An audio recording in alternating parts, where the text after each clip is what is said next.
Aujourd'hui sur 1, 2, 3, Viva la série, on vous parle de deux séries, Cult et The Franchise.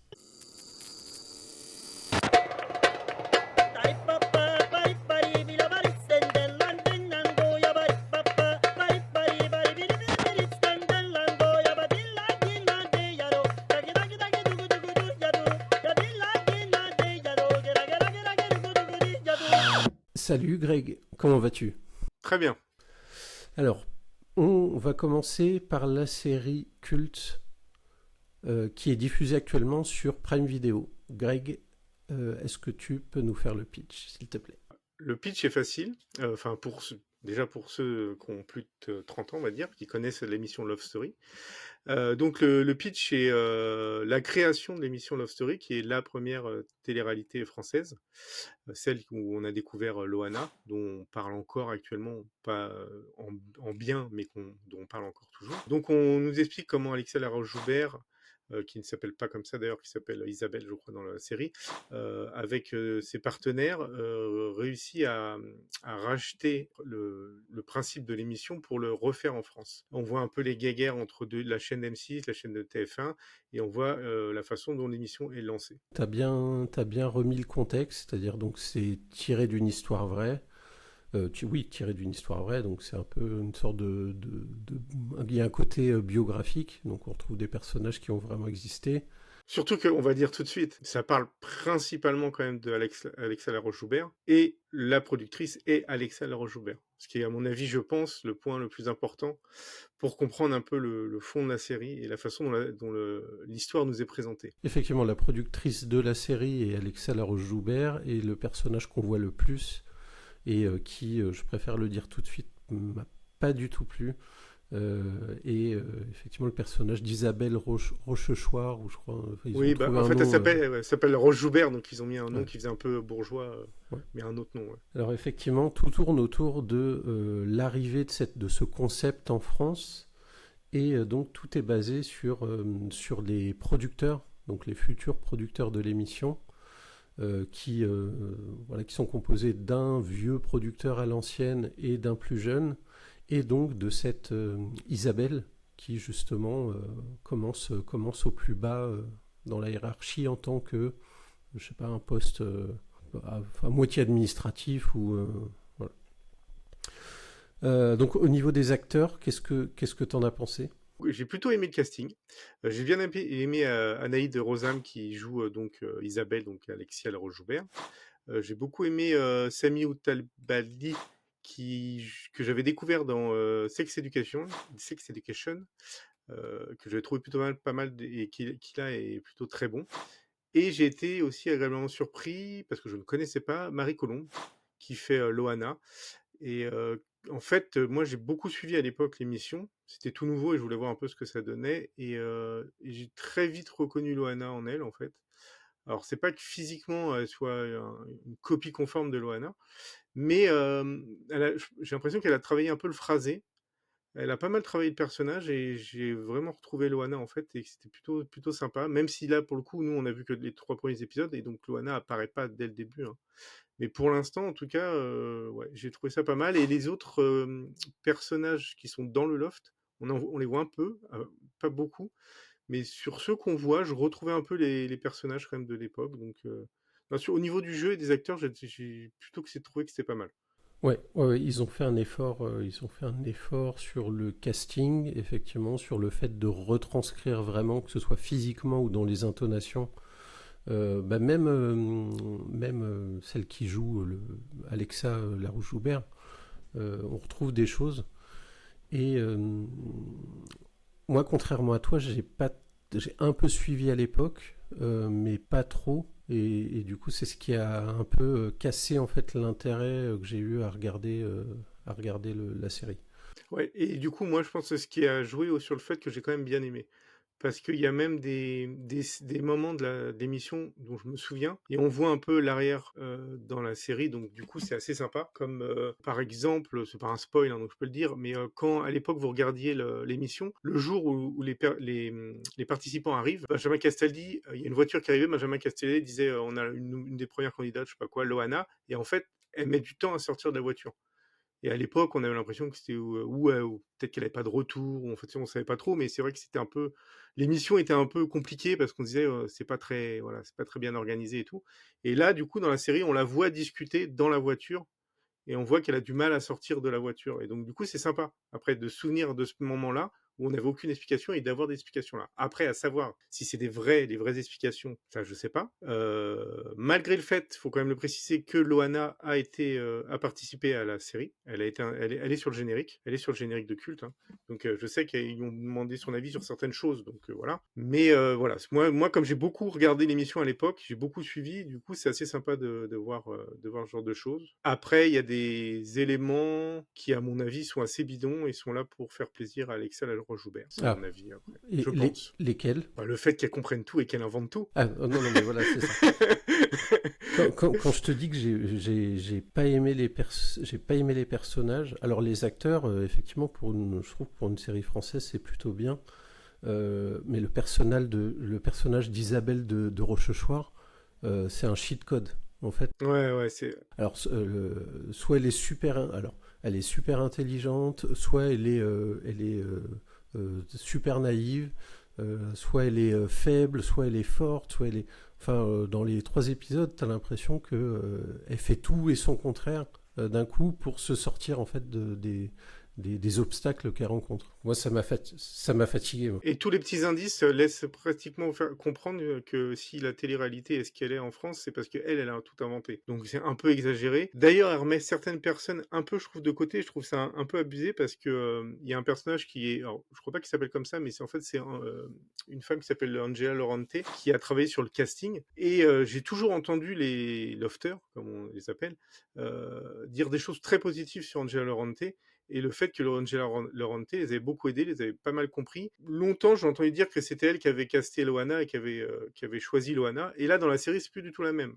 Angela Laurente, je trouve qu'elle se prend un peu des petits coups derrière la tête régulièrement. Elle a l'air d'être un peu relou. Je crois qu'à un moment, le personnage d'Isabelle dit que le personnage d'Angela Laurente a tendance à tout casser, je crois, ou à tout foutre en l'air, ou je sais pas quoi.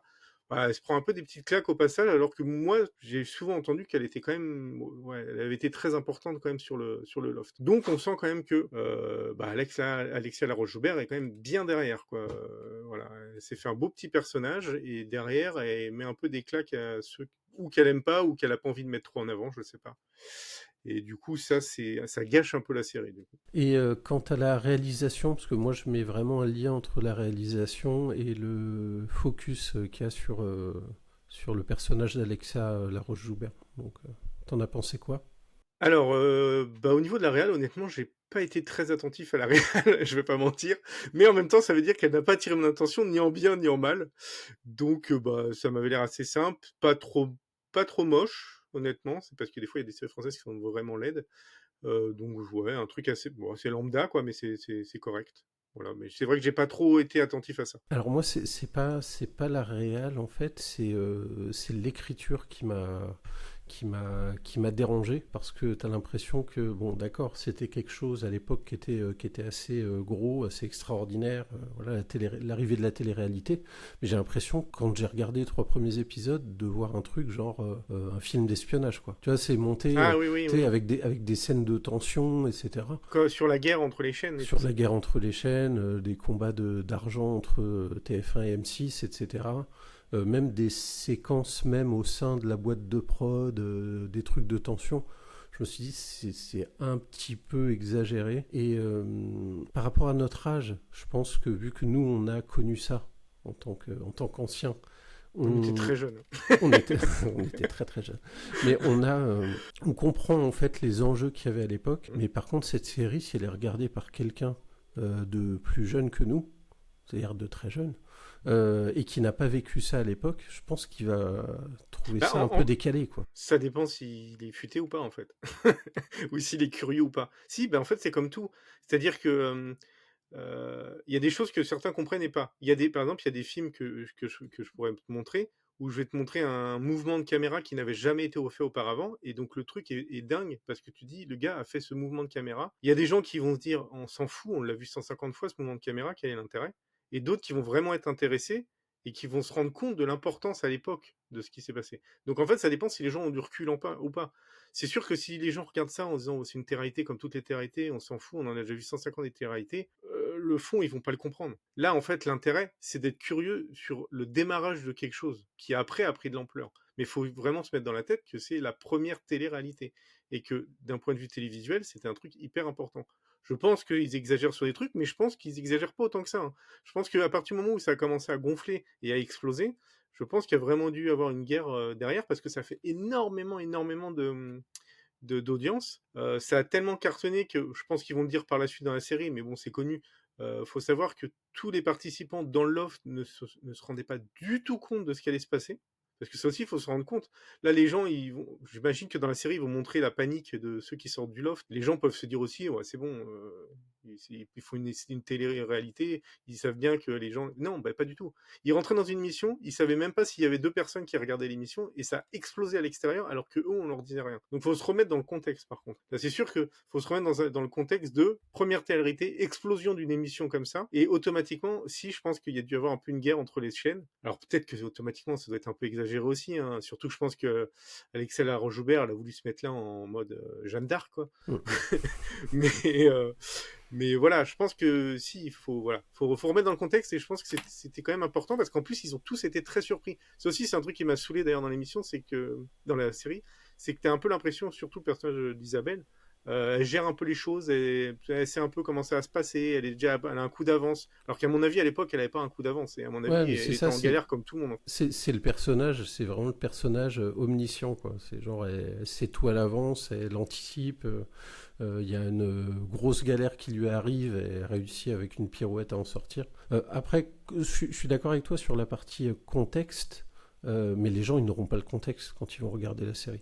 Mais C'est ça le truc. ouais, mais c'est ça, ça dépend si t'es curieux ou pas en fait. Ça dépend comment tu regardes l'émission. Si tu regardes juste pour voir une série sur une émission de télé-réalité, non. Si tu regardes ça pour essayer de comprendre comment ça a démarré et l'explosion que ça a fait dans la télé, et si tu veux comprendre. Ça dépend la vision que t'as en fait en voulant regarder la série, en fait. Alors moi je suis convaincu que 80% des gens seront pas curieux, donc dites-nous en commentaire Ah, c'est possible, ouais. si vous êtes curieux et si vous êtes renseigné sur le contexte, si vous avez vu la série, et si vous n'avez pas vu la série, est-ce que vous allez la regarder comme ça simplement ou en vous renseignant sur ce qui s'est passé réellement. Mais je reviens sur un truc, c'est que je pense qu'il y a beaucoup de choses qui ne sont pas du tout passées comme ils l'avaient imaginé. Et donc, quand on voit Isabelle qui capte un peu tout, qui a un coup d'avance, c'est un peu une grosse blague. Parce que, par exemple, je suis persuadé, moi, que Loana, pour eux, ça a été une erreur de casting pendant l'émission. Alors que c'est Loana, après, qui a fait exploser l'émission et qui a gagné l'émission. Je spoil, mais on s'en fout, parce que tout le monde le sait. Mais je pense que pendant, ils ont dû se dire que c'était une erreur de casting, parce qu'à mon avis, eux, à la base, ils l'ont pris pour avoir... alors, désolé, hein, c'est pas obligatoirement ce que je pense, mais je pense que c'est ce qu'ils voulaient. Ils voulaient la pouffe de service, la fille qui monte ses fesses tout le temps et qui est un peu neuneux et qui couche avec tous les gars de la maison. Sauf qu'ils se sont retrouvés avec une fille qui était plus sensible et qui avait du coup plus de problèmes aussi. Et je pense qu'ils ont dû se dire pendant, on est dans la merde en fait, on a déconné sur le casting. Alors que là, dans l'émission, on sent qu'ils gèrent un peu. Alors, ils la prennent parce qu'elle est sensible, parce que je suis sûr que c'était pas le cas pour le coup. Je pense que vraiment ils ont merdé et qu'ils ont pris une gogo danseuse en se disant on va voir la pouffe et ça va être marrant, il va y avoir du sexe. Ouais. Donc voilà, donc ils s'arrangent un peu avec la vérité, je pense. Mais sur le déroulé, c'est quand même sympa, je trouve. Il y a des éléments qui sont vrais parce qu'on les a déjà entendus 150 fois, comme la scène de la piscine où Alexia Laroche-Joubert dit il va falloir changer l'eau. Elle l'a déjà expliqué plein de fois, c'est vraiment apparemment la phrase qu'elle a dit à l'époque. Voilà, donc je trouve quand même pas mal de revoir ça. Et en effet, il faut se mettre dans le contexte que la série est surtout intéressante parce que quelque chose de nouveau arrive sur la télévision française, que personne ne sait exactement vers où ça va aller, et que ça explose dans tous les sens, et que du coup, bah, c'est un peu panique à bord, et en même temps, ils essaient de gérer, en même temps, ils se disent qu'ils vont faire beaucoup d'argent, et voilà, donc c'est ça qui est intéressant. C'est pas juste un truc sur une télé-réalité, sinon ça n'a pas d'intérêt, en fait. Est-ce que tu as autre chose à rajouter ou on passe au stop ou encore? Seule chose que je rajouterais, c'est que j'ai vu un peu deux, trois réflexions des anciens lofters. Pas Loana, mais en même temps, Loana, ça m'intéresse moins de savoir ce qu'elle en pense, vu qu'elle a travaillé dessus. En tout cas, on lui a demandé son avis. Alors je me permets de t'interrompre, je suis pas sûr qu'elle ait travaillé dessus directement. Cependant, elle est notée dans le générique, je crois, parce qu'ils ont racheté les droits de son livre pour pouvoir travailler son personnage. Il me semble, à vérifier, qu'elle n'a pas du tout été sollicitée directement. Après, Alexa Laroche-Joubert, elle a parlé avec Loana. Après, D'accord, j'ai pas vu Loana dire quoi que ce soit, donc je ne d'accord, sais pas, en fait. Donc je sais pas, mais d'après ce que j'ai vu sur ce que disait Alexa Laroche-Joubert, elle aurait consulté Loana. d'accord. Parce que moi j'ai vu un truc disant que Loana, qu'on lui avait acheté les droits, mais que par contre, elle n'avait pas vu l'épisode quand il avait été diffusé, euh, et qu'elle avait vraisemblablement pas parlé aux gens de l'équipe. Donc elle a peut-être parlé à Alexa. Je vais être très cynique, mais Loana, elle est dans une mer de noir. Si Alexa Laroche-Joubert lui a donné un gros chèque, Loana dira pas le contraire d'Alexa Laroche-Joubert, de Mm, toute façon. Donc voilà. mm. Donc c'est pour ça qu'au bout du compte, C'est cynique, je confirme. du coup, c'est pour ça la parole de Loana m'intéresse moins. Par contre, j'ai vu, je crois, un peu Stevie et j'ai vu un peu Jean-Édouard. Jean-Édouard a l'air de dire que c'est un peu bidon, que le portrait ils font de Loana est un peu abusé, qu'Alexa Laroche-Joubert se monte un peu la tête. Enfin voilà, il n'est pas trop d'accord avec. Il dit pas que la façon dont les choses se sont déroulées sont pas exactement comme ça, mais en tout cas sur les personnages, il trouve que c'est abusé. Et lui et de ce que j'ai vu de Stevie, je reviens là-dessus, mais on laissait entendre que voilà ce qui est dit sur Angela Laurente, pardon, est assez faux et voilà et qu'eux sont plutôt attachés à elle. Donc ils ont pas trop aimé la façon dont elle se faisait, elle se prenait des petites claques au passage parce que pour eux elle était apparemment c'était une des plus importantes, c'était un peu leur nounou dans l'émission et voilà elle était plus importante que ce que la série laisse entendre. Ok, ok, ok. Donc on passe à la question fatidique à 1 million de dollars. Greg, est-ce que tu as continué à regarder la série? Alors, comme j'ai beaucoup suivi à l'époque l'émission, je vais continuer à regarder la série. Je pense que le personnage d'Alexa Laroche-Joubert va me saouler, mais je veux quand même continuer à voir ce qu'ils vont faire avec ça et ouais, je vais continuer. Quant à moi, je ne vais pas regarder la suite parce que le personnage de Alexa Laroche-Joubert, Isabelle Rochechouart, m'a saoulé immédiatement. Ce qui est dommage parce que j'ai bien aimé le tout, enfin le casting, les acteurs, même si l'histoire en elle-même m'intéresse beaucoup moins que Greg. Donc du coup, je vais pas continuer à regarder. Et, voilà, je donne la main. Est-ce que, vous déjà, dites-nous en commentaire si vous avez regardé la série, si elle vous a plu. Non, si, Ouais. je suis désolé, je repars sur autre chose. Ouais. Mais pour ceux qui hésiteraient, les plus jeunes qui ont regardé beaucoup de télé-réalité, qui disent c'est sans intérêt, c'est intéressant aussi parce que la télé-réalité, à cette époque-là, les premières, n'ont pas été faites de la même manière. C'est-à-dire que ce que vous avez vu par la suite, les télé-réalités récentes, vous avez des professionnels de la télé-réalité, ils savent exactement ce qui se passe, comment ça se passe dehors, comment ça se passe dedans, ce qu'il faut dire, ce qu'il faut faire. C'était pas, c'est voilà, c'est plus du tout naturel, c'est des pros. Là, c'était hyper intéressant parce que tout le monde rentrait. En fait, ils étaient tous. Déjà, le casting n'était pas le même. Ils avaient essayé de faire un casting un peu avec des gens, plein de gens différents, alors que maintenant ils se ressemblent tous. Et les gens rentraient dans une émission en se disant, il va y avoir 3 personnes qui veulent regarder l'émission, c'est pas grave. Et ça a explosé et c'est sympa de voir ça en fait. C'était pas du tout la même chose. Après, ça s'est transformé, la télé-réalité, c'est devenu très pro et tout. À l'époque, c'était pas le cas et donc c'est ça qui est intéressant à voir. Ah oui, aujourd'hui ils sont tous vraiment très très débiles alors qu'à l'époque c'est vrai le premier casting était voilà Oui, varié. oui, varié. Il y avait des pas futés aussi, mais et puis c'était un peu. Ils ont vraiment essayé de taper partout, hein, parce que voilà, ils avaient pris un gay, ils avaient pris une gogo danseuse, ils avaient pris un beau gosse un peu qui est des boîtes. Désolé pour lui, mais c'était un peu ça. Un mec plutôt qui s'appelait Franck ou je sais plus quoi. Un mec qui était lambda, normal. Une autre fille plutôt lambda. Un mec qui était un peu foufou. Ouais, c'est très varié.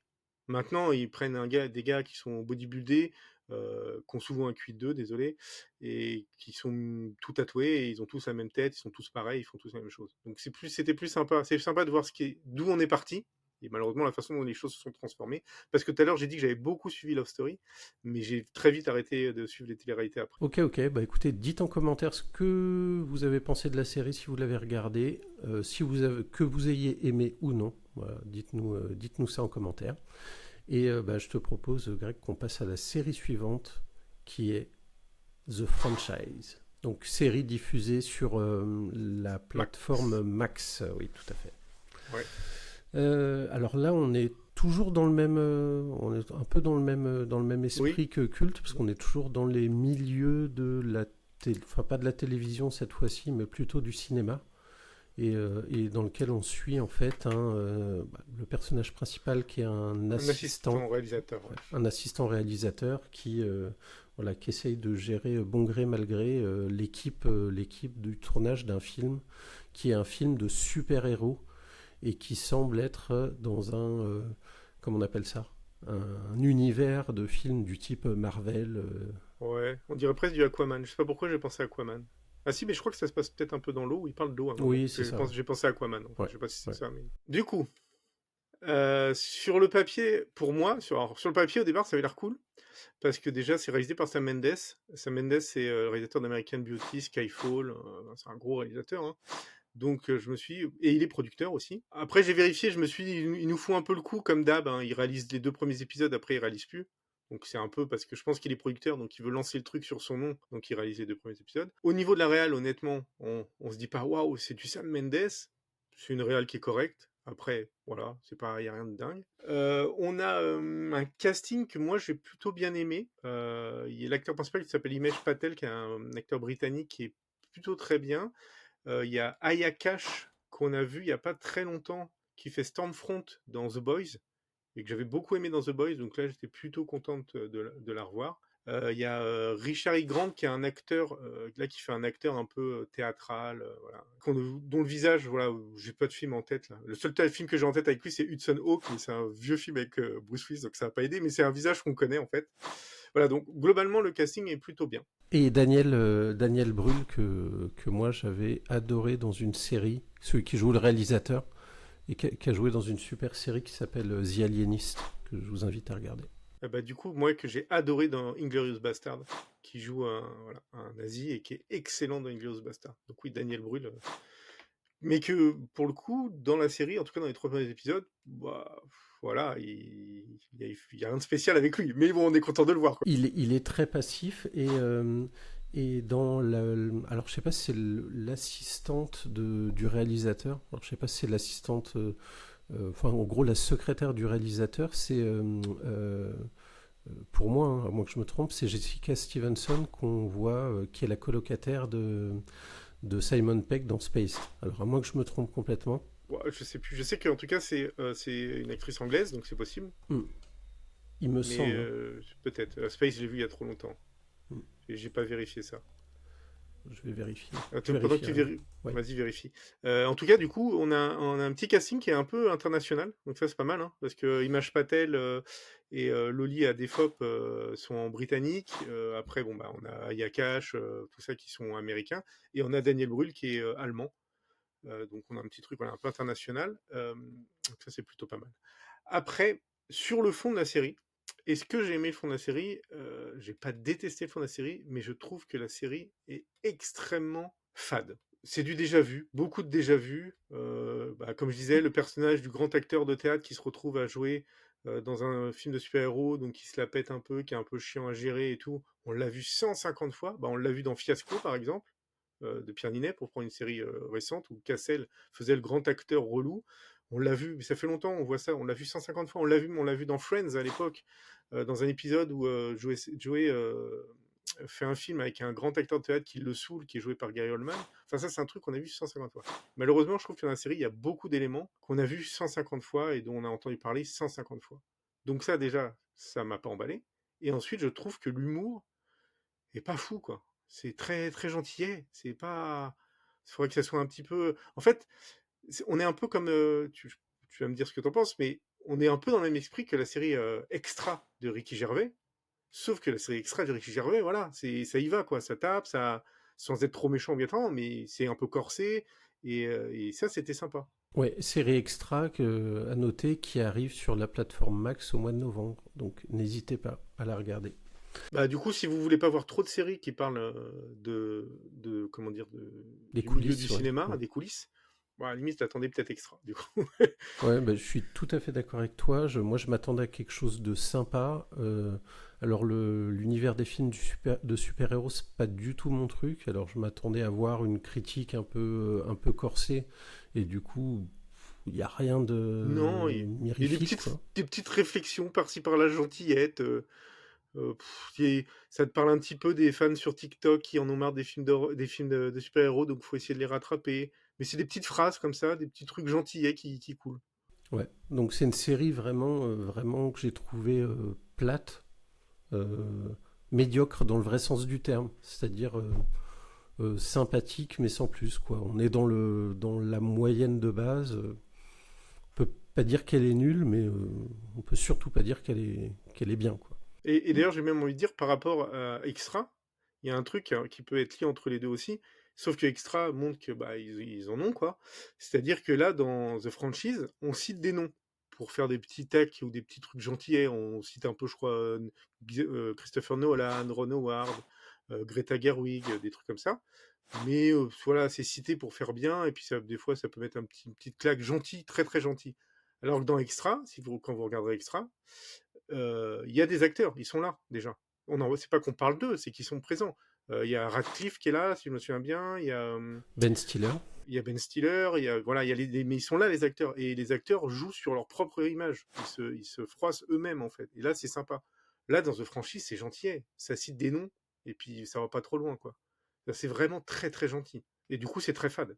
Voilà, c'est très fade. Donc c'est vraiment ce qu'on notera Enfin, moi, ce que je noterai de cette série, c'est que bah, malgré le casting qui est sympa, l'histoire en elle-même aurait pu être exploitée de façon beaucoup plus trash, ou du moins beaucoup plus taquine vis-à-vis du monde du cinéma. Et surtout du cinéma de super-héros. Je pense il y a de quoi tacler à mort, hein, parce que on en bouffe beaucoup, c'est pas toujours très intéressant. À mon avis, ils auraient pu nettement plus en faire. Si c'est pour voir deux acteurs qui galèrent sur un effet spécial, bon, c'est Ouais, un mais peu nul, quoi. il parle aussi des producteurs qui disent qu'ils font disparaître des choses parce qu'il y a un film qui est tourné en même temps, etc. Mais c'est pas. Oui, et puis, c'est très gentil. Et d'un seul coup, il parle aussi des associations féministes. Donc, ils disent, ah, ben, à cause d'une association, il faut qu'on modifie telle chose. Et du coup, ils modifient le truc. Voilà. Bon, ça creuse pas très loin, hein, ça fait de mal à personne, en fait, hein. Ça critique même pas vraiment. Ça pourrait critiquer les associations féministes en disant elles sont lourdes, mais ça dit même pas qu'elles sont lourdes. Ça dit juste, bon, elles nous embêtent un petit peu, donc on va s'arranger et puis on arrange les choses. Donc, du coup, c'est vraiment pas. Ouais, voilà. C'est très insipide. Ok, donc est-ce que tu as autre chose à rajouter? Non.